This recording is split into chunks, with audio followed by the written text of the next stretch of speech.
Malam di desa Kembangwangi biasanya tenang. Lampu jalan redup, suara jangkrik jadi pengiring, dan sesekali anjing menggonggong kalau ada orang lewat. Warga desa lebih suka cepat tidur, kecuali beberapa pemuda yang masih nongkrong di pos ronda sambil main kartu dan ngopi. Tapi beberapa minggu terakhir, ketenangan itu terusik.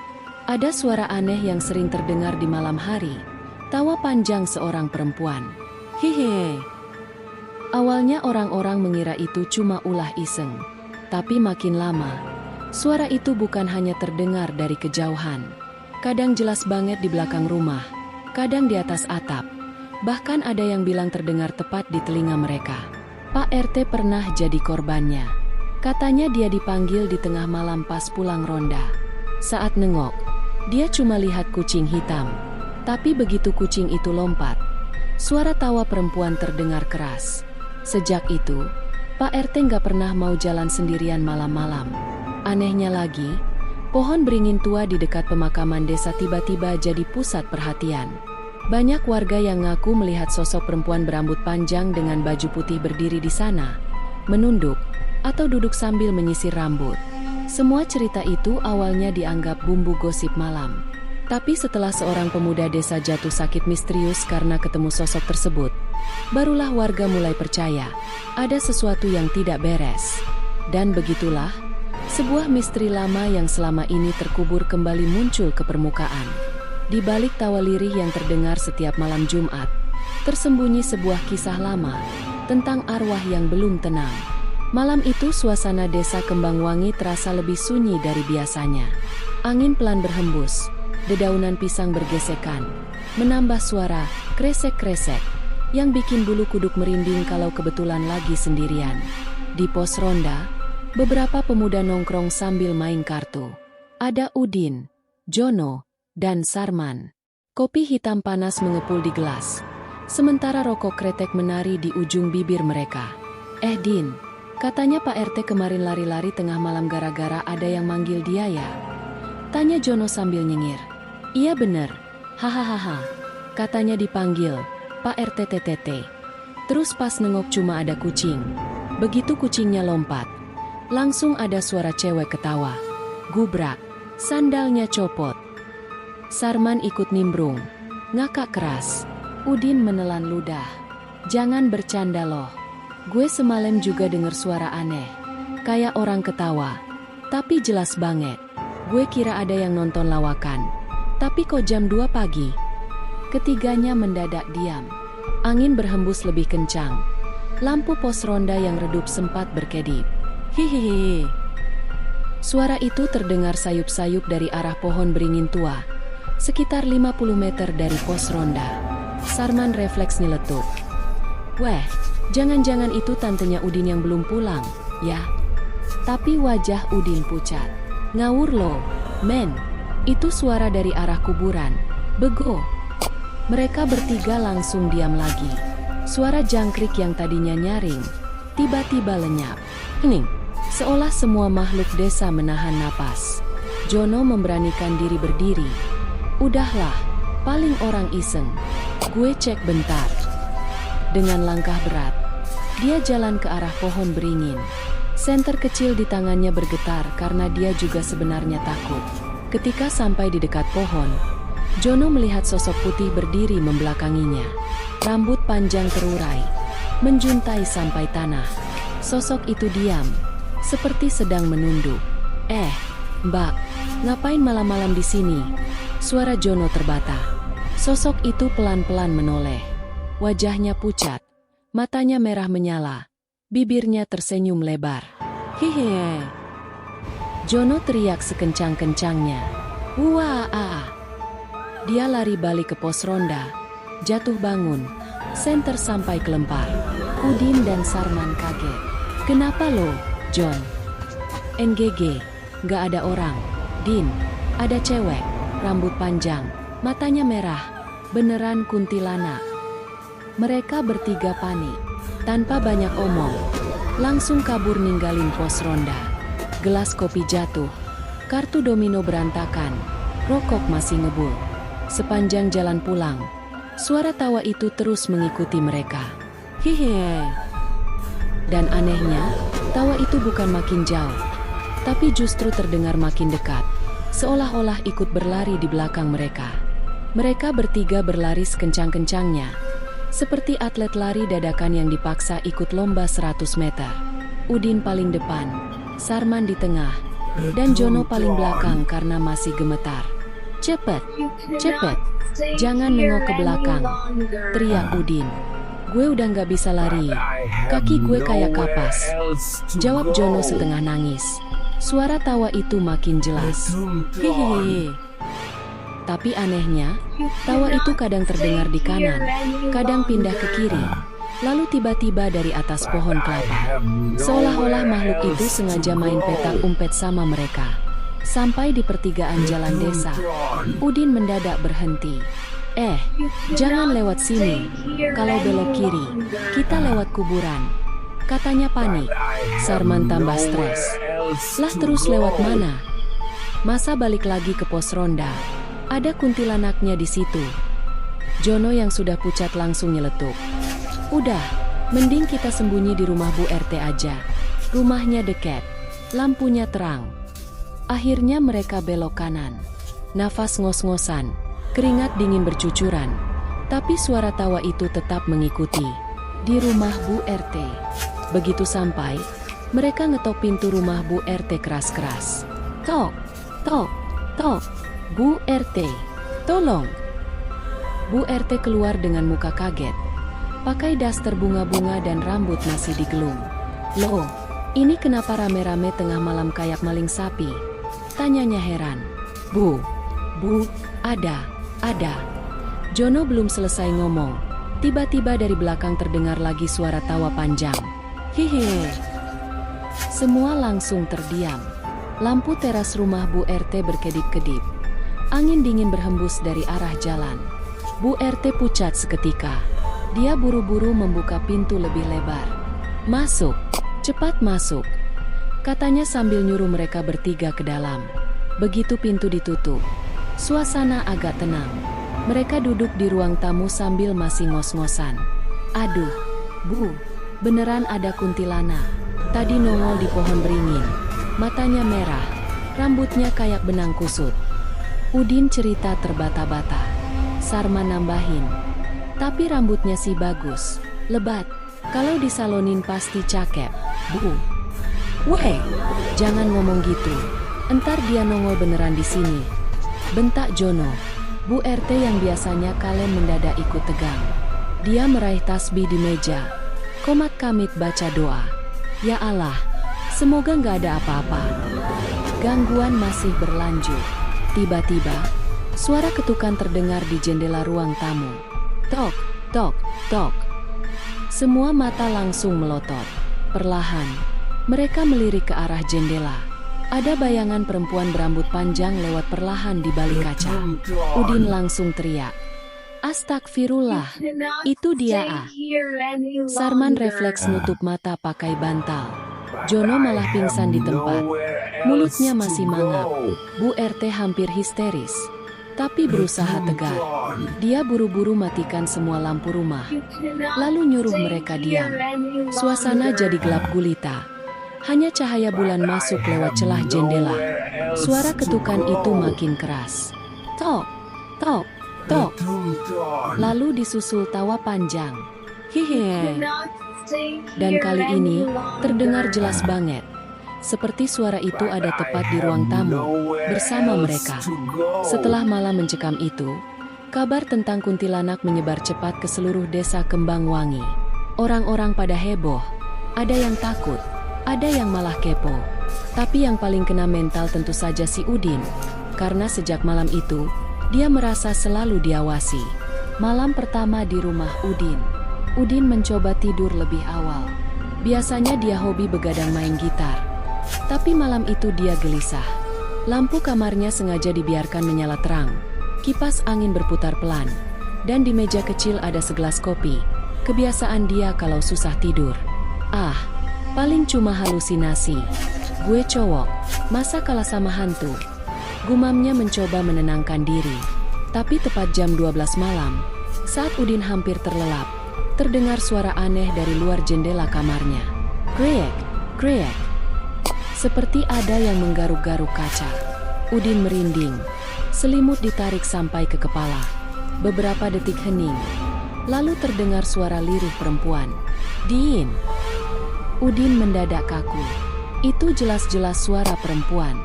Dia memberanikan diri melongok ke arah jendela.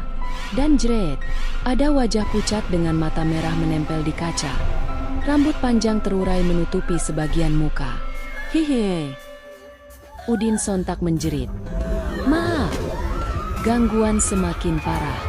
Ibunya Udin, yang lagi tidur di kamar depan, panik dan lari ke kamar anaknya. Astagfirullah Din. Kenapa kamu teriak-teriak kayak kebo disembelih? Udin menunjuk jendela dengan wajah pucat. Ma, ada cewek. Mak, matanya merah. Rambutnya kayak pel lantai. Ibunya mendekat ke jendela. Tapi anehnya, nggak ada siapa-siapa di sana. Halah, jangan banyak nonton film horor kamu. Udah, tidur. Besok pagi suruh Pak Ustadz datang ke rumah. Omel ibunya sambil balik ke kamar. Tapi Udin tahu apa yang dia lihat tadi nyata. Dan semakin malam, gangguan makin jelas. Suara langkah kaki terdengar mondar-mandir di depan pintu kamar. Kadang suara perempuan ketawa lirih. Kadang suara orang nyisir rambut. Srek, srek, srek. Udin gemetar. Selimut ditarik lebih rapat. Ya Allah, jangan sampai masuk kamar gue. Ketika kuntilanak duduk di pojok, tapi doa Udin tidak terkabul. Saat dia menoleh ke pojok kamar, ada sosok putih duduk jongkok, rambut panjang tergerai, menunduk sambil menyisir rambutnya. Kipas angin berhenti berputar. Lampu kamar mendadak redup. Udara terasa dingin menusuk tulang. Udin hampir pingsan. Tubuhnya kaku, hanya bisa menatap. Pelan-pelan, kuntilanak itu mengangkat kepalanya. Wajahnya pucat. Senyum lebar memperlihatkan gigi hitam. Hehe. Udin ingin teriak, tapi suaranya tercekat. Badannya seperti ditindih. Nggak bisa gerak. Hanya air mata yang mengalir pelan di pipinya. Sampai akhirnya, suara adzan subuh dari mushola desa terdengar. Allahu Akbar, Allahu Akbar. Seketika sosok itu hilang begitu saja. Udara dingin lenyap. Lampu kamar kembali terang.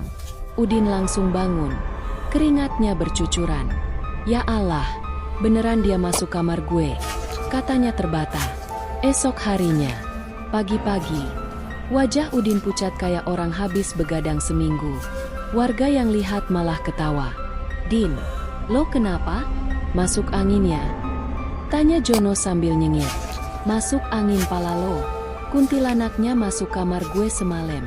Duduk di pojok, nyisir rambut, nyengir pula. Jawab Udin suwot. Sarman ikut nimbrung. Yaelah Din, lo jangan halu. Mungkin lo kecapean. Kebanyakan kopi. Gue saranin jangan nonton film setan tengah malam deh. Tapi ekspresi Udin terlalu serius untuk dianggap bercanda. Dan dari situlah, warga mulai sadar kalau teror kuntilanak ini bukan cuma isapan jempol. Kabar Udin diganggu kuntilanak menyebar lebih cepat dari gosip warung kopi. Pagi itu, hampir semua warga desa ngomongin hal yang sama. Di warung Bu Siti, biasanya orang bahas harga beras atau siapa yang mau nikah. Tapi hari itu topiknya cuma satu. Katanya si Udin semalam didatengin kuntilanak di kamarnya. Bener nggak? Iya. Duduk di pojokan sambil nyisir rambut. Gue denger sendiri dari emaknya Udin. Waduh, pantesan muka si Udin pagi ini pucat kayak mayat hidup.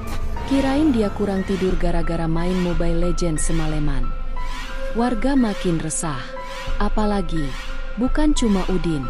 Malam-malam sebelumnya, Pak RT, Jono, dan beberapa orang juga ngalamin kejadian aneh. Ada yang mendengar suara ketawa perempuan di dekat telinga. Ada yang ngerasa dipanggil padahal sendirian.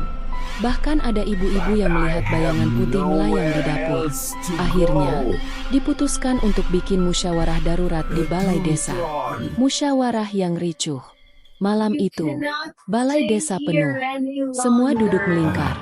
Pak RT, warga, para pemuda, bahkan emak-emak yang biasanya sibuk arisan juga ikutan.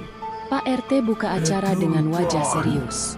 Saudara-saudaraku semua, kita harus membahas masalah ini. Teror kuntilanak sudah bikin warga resah.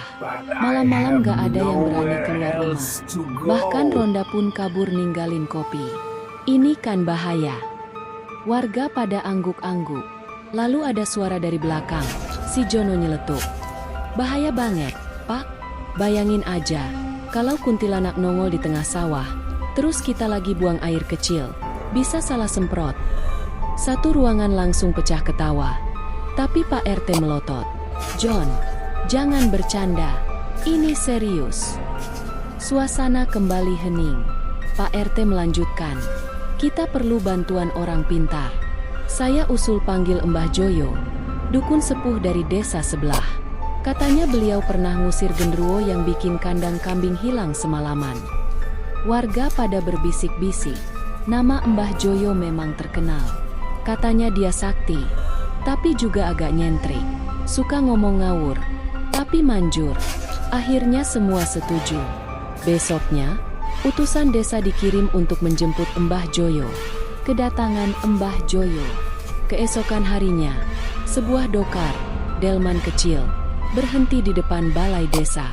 Dari dalam turun seorang kakek tua berjenggot putih, pakai baju hitam longgar, dan membawa tongkat kayu. Itulah Mbah Joyo.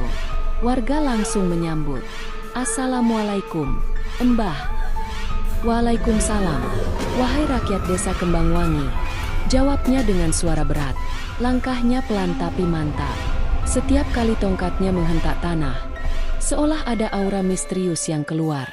Beberapa anak kecil yang ngintip dari jendela langsung kabur ketakutan.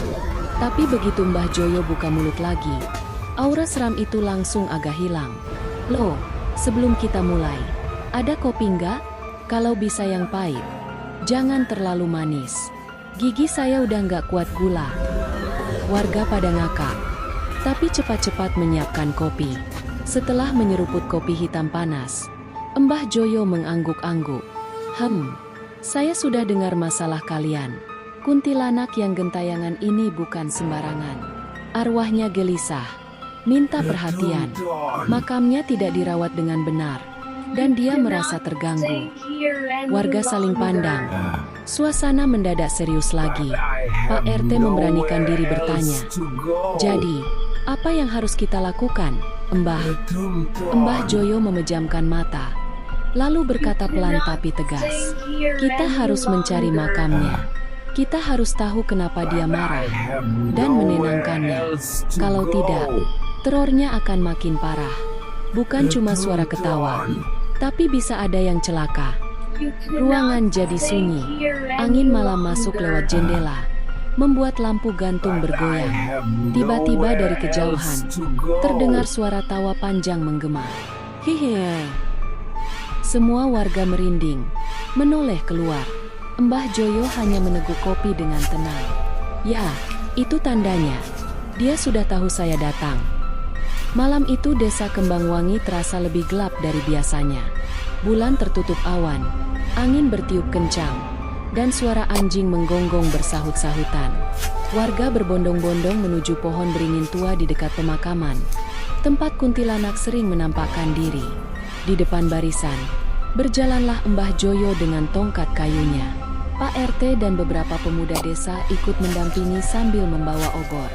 Udin, meski trauma, tetap nekat ikut. Katanya, gue harus lihat sendiri, biar nggak dibilang penakut. Padahal kakinya gemeteran sejak berangkat. Persiapan ritual. Setibanya di bawah pohon beringin, Mbah Joyo langsung menggelar tikar. Di atasnya ia menaruh kemenyan, bunga 7 rupa, kelapa muda, dan kendi berisi air. Warga duduk melingkar agak jauh. Sebagian sembunyi di balik pepohonan karena takut kalau sosok itu tiba-tiba nongol. Baiklah, kata Mbah Joyo dengan suara dalam. Malam ini kita memanggil arwah yang mengganggu desa. Ingat, jangan ada yang teriak, jangan ada yang kabur. Kalau kabur, dia akan ikut. Warga saling pandang. Jono langsung bisik-bisik ke Sarman. Kalau dia ikut, bisa nebeng motor nggak ya? Sarman nyeletuk. Nebeng apaan, John? Dia bisa terbang. Bego. Suasana tegang malah pecah ketawa sebentar. Tapi Mbah Joyo melotot. Diam. Fokus. Ritual dimulai. Kemenyan mulai dibakar. Asap putih mengepul. Baunya menusuk hidung. Mbah Joyo menutup mata. Membaca mantra dengan suara pelan. Angin bertiup makin kencang. Dedaunan beringin bergesekan keras. Tiba-tiba, lampu obor satu persatu padam. Hanya cahaya bulan pucat yang tersisa. Udin merinding. Waduh, ini pasti tandanya dia udah dekat. Pak RT menepuk bahu Udin. Tenang, Din. Kita bareng-bareng. Udin bergumam. Bareng-bareng pun gue tetap takut, Pak. Penampakan pertama. Dari balik rimbunan pohon beringin, terdengar suara lirih. Hihihi. Semua warga spontan menunduk. Suara itu makin lama makin jelas. Lalu muncullah sosok perempuan berbaju putih, rambut panjang menjuntai, melayang perlahan keluar dari kegelapan. Wajahnya pucat, matanya merah menyala. Beberapa mak-mak yang ikut nonton langsung menjerit kecil. Jono hampir jatuh saking paniknya, tapi pura-pura batuk biar nggak kelihatan takut. Mbah Joyo tetap tenang. Ia mengetukkan tongkatnya ke tanah 3 kali. Wahai arwah, tunjukkan kenapa kau gentayangan di desa ini. Sosok itu berhenti melayang. Rambut panjangnya menutupi sebagian wajah. Dari mulutnya keluar suara serak. Rumahku, di bawah pohon ini. Kalian injak-injak, kalian kotori. Suara angin mendadak menderu kencang. Pohon beringin bergoyang keras. Ranting-ranting patah berjatuhan. Kekacauan di tengah ritual. Sarman yang duduk paling belakang mendadak menjerit. Astagfirullah, ada tangan pegang kaki gue. Semua langsung panik. Warga berlarian ke sana-sini. Ada yang kepleset. Ada yang jatuh nyungsep di lumpur. Pak RT teriak. Diam. Jangan panik. Jangan lari. Tapi omongannya percuma. Karena dia sendiri ikut kabur sambil nyeret sandal putus. Mbah Joyo tetap tegak berdiri. Kalian tenang. Ini ujian. Kalau kalian takut, arwah ini makin kuat. Konfrontasi. Kuntilanak itu kini mendekat ke arah Mbah Joyo. Senyumnya lebar, memperlihatkan gigi hitam. Tangannya panjang dengan kuku runcing, hampir menyentuh wajah sang dukun. Mbah Joyo mengangkat kendi air, memercikannya ke arah kuntilanak sambil membaca doa. Sosok itu menjerit melengking. Suara tangis bercampur tawa, membuat telinga warga berdenging. Pergi dari sini. Arwahmu akan tenang kalau kami rawat makamnya. Seru Mbah Joyo. Perlahan, sosok itu mundur. Tapi sebelum menghilang, dia sempat menatap tajam ke arah Udin. Matanya merah berkilat. Senyumnya menakutkan. Kamu belum selesai denganku. Setelah itu, sosoknya lenyap bersama angin dingin. Setelah ritual, warga mulai berani mendekat lagi. Beberapa masih gemetaran. Ada yang nangis. Ada yang pura-pura tenang padahal keringetan. Pak RT menghela napas. Alhamdulillah. Kayaknya dia udah pergi. Mbah Joyo menggeleng pelan. Belum. Dia memang mundur. Tapi arwah itu belum benar-benar tenang. Kita harus temukan makamnya dan lakukan ritual terakhir. Semua warga terdiam. Suasana makin mencekam, dan Udin, yang tadi diancam langsung oleh kuntilanak, hanya bisa duduk lemas sambil bergumam. Ya Allah, kenapa gue lagi yang diincar? Sehari setelah kejadian di bawah pohon beringin, desa Kembangwangi makin mencekam. Meski kuntilanak sudah mundur, malam itu, warga masih dicekam ketakutan. Banyak yang gak berani keluar rumah selepas maghrib. Bahkan, ada bapak-bapak yang rela kencing di ember dalam rumah daripada harus keluar ke jamban belakang. Mbah Joyo memanggil Pak RT dan beberapa warga inti. Kita harus segera temukan makam perempuan itu. Kalau tidak, arwahnya akan terus gentayangan. Dia marah karena tempat peristirahatan terakhirnya tidak pernah dirawat. Malah diinjak-injak anak muda yang nongkrong di bawah pohon. Pak RT mengangguk serius. Baik, Mbah. Kita semua siap membantu. Udin yang mendengar hanya bisa menelan ludah. Tapi, kenapa dia nunjuk gue kemarin? Mbah? Gue apa salahnya? Mbah Joyo menatap Udin lama, lalu tersenyum tipis. Karena kamu yang paling sering nongkrong di situ. Bahkan kamu pernah pipis di dekat pohon, kan? Udin langsung pucat. Waduh, ketahuan juga. Pencarian makam. Malam Jumat Kliwon, warga berangkat lagi menuju pemakaman tua di belakang pohon beringin. Dengan obor dan doa, mereka mulai menggali tanah yang ditunjuk Mbah Joyo. Tak lama, benar saja, ditemukan nisan tua yang sudah hampir tertutup tanah, tanpa nama jelas. Hanya ada tulisan samar dengan huruf Jawa kuno. Mbah Joyo menghela napas. Inilah dia, makam perempuan yang gentayangan itu. Warga mulai menyalakan kemenyan, menaburkan bunga, dan membaca doa. Tapi tiba-tiba, udara jadi dingin. Obor bergetar seperti mau padam. Munculnya kuntilanak. Tawa panjang terdengar lagi. Kali ini lebih keras dari sebelumnya. Hihihi. Sosok kuntilanak muncul melayang dari balik pepohonan. Rambutnya berkibar-kibar. Wajahnya semakin menyeramkan. Matanya merah menyala. Semua warga mundur ketakutan. Hanya Mbah Joyo yang tetap berdiri di depan makam. Wahai arwah, tenanglah. Kami sudah temukan makammu. Kami akan rawat dan doakan. Seru Mbah Joyo. Tapi kuntilanak itu malah melengking keras, membuat telinga semua orang berdenging. Aku tidak percaya. Kalian hanya mau mengusirku. Aku ingin teman. Aku ingin Udin. Semua kepala langsung menoleh ke Udin. Pemuda itu langsung teriak. Waduh, kenapa gue lagi yang dipilih jadi korban? Banyak pemuda lain masih lajang juga kok. Pertarungan mistis. Kuntilanak melayang cepat ke arah Udin. Pemuda itu lari terbirit-birit, hampir nyemplung ke kuburan sebelah. Pak RT, tolongin gue. Pak RT ikut kabur. Lah, gue juga takut. Din. Mbah Joyo segera menghentakkan tongkat ke tanah. Cahaya merah muncul dari kemenyan. Asap mengepul makin tebal. Ia membaca mantra keras-keras. Sosok kuntilanak itu menjerit, terhalang oleh lingkaran asap. Sekarang semua ikut baca doa, teriak Mbah Joyo. Warga pun serempak membaca doa bersama-sama. Suara mereka bergetar, tapi semakin lama semakin kompak. Kuntilanak berteriak melengking, rambutnya berkibar liar. Lalu tubuhnya mulai memudar. Dari mata merahnya mengalir air mata. Rawatlah makamku. Jangan biarkan aku sendiri. Perlahan sosok itu menghilang. Hanya tersisa suara tangisan lirih yang semakin lama semakin jauh. Setelah ritual, suasana kembali tenang. Angin berhenti berhembus. Obor kembali stabil. Warga masih gemetar, tapi mulai lega.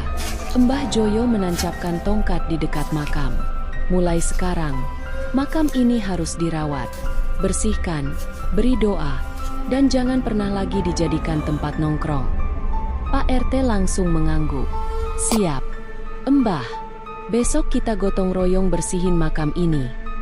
Warga lain ikut mengangguk, meski dalam hati ada yang mikir. Waduh, berarti nggak bisa main kartu di bawah pohon lagi dong. Udin yang masih ngos-ngosan duduk di tanah sambil pegang lutut. Astagfirullah, hampir aja gue dijadiin pacar setan. Katanya lemas. Sarman nyeletuk. Yaelah Din, jomblo aja masih milih-milih. Hantu aja suka sama lo. Harusnya bersyukur. Semua warga ngakak bareng. Meski tawa mereka masih dibumbui rasa takut. Penutup. Sejak malam itu, desa Kembang Wangi kembali tenang. Tidak ada lagi suara tawa menyeramkan. Tidak ada lagi sosok putih gentayangan. Makam kuno di bawah pohon beringin kini selalu bersih, penuh bunga, dan rutin didoakan warga. Meski begitu, setiap malam Jumat Kliwon, ada yang bilang masih terdengar suara samar dari kejauhan. Bukan tawa, melainkan suara lirih seorang perempuan berbisik. Terima kasih. Dan kalau ditanya siapa yang paling trauma, sudah pasti Udin.